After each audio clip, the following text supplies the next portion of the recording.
thank you for joining me. So today I'm going to take you back to the year 1997. Now a lot was happening in the world at that time, and I'm going to share a few of those with you just to jog your memories. So Princess Diana's funeral was held outside a cathedral in London, and millions of people throughout the world joined the UK in mourning.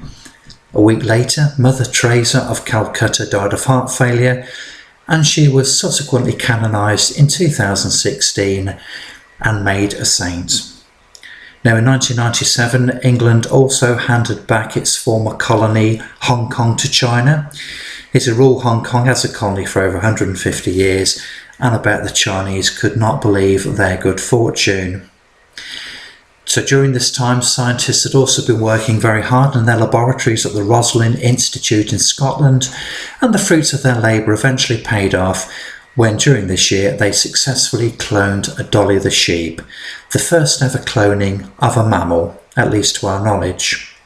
In 1997, Tony Blair was also elected Prime Minister of Great Britain, and the Labour Party kicked the Conservatives into the wilderness after 18 years of rule.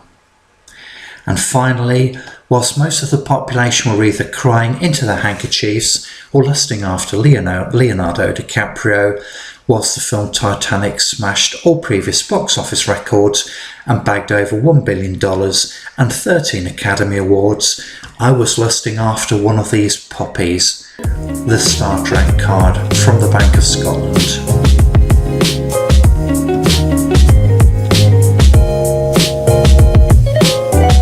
Now the Star Trek card is a real credit card, as I say, issued by the Bank of Scotland.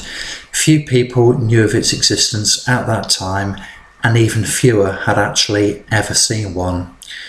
So this card was issued on behalf of the Star Trek fan club and depicts a Star Trek scene. So this is known as an affinity card, and basically the way it works is every time you used it, a donation was made to the Star Trek fan club. Now the use of affinity cards was a very novel way to support your favourite organisation or charity. Quite apart from this, the cards themselves look absolutely beautiful and were a very unique piece of plastic to have in your wallet, and an obvious discussion point every time you decided to use it.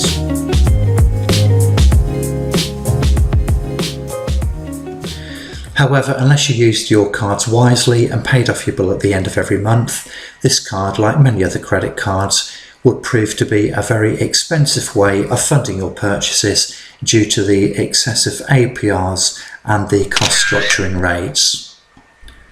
So if you're financially disciplined and wanted a rare and quirky card to distinguish yourself from all of the posers who were flashing around their Amex Gold cards around that time, this may have been a good one to go for.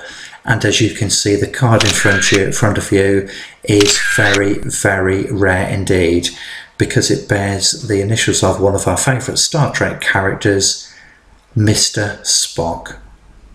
As you can see, turning the card over, it's never ever been signed. In fact, these cards have been handled less than a dozen times.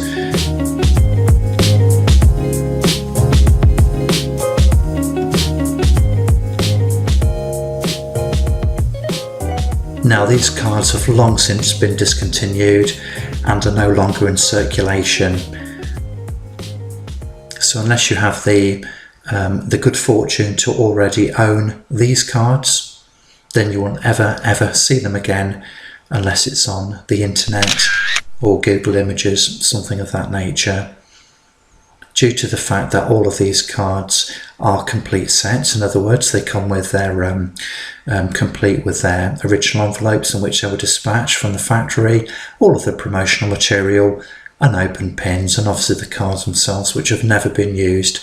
I think it's fair to say that these cards are completely and utterly rare and unique.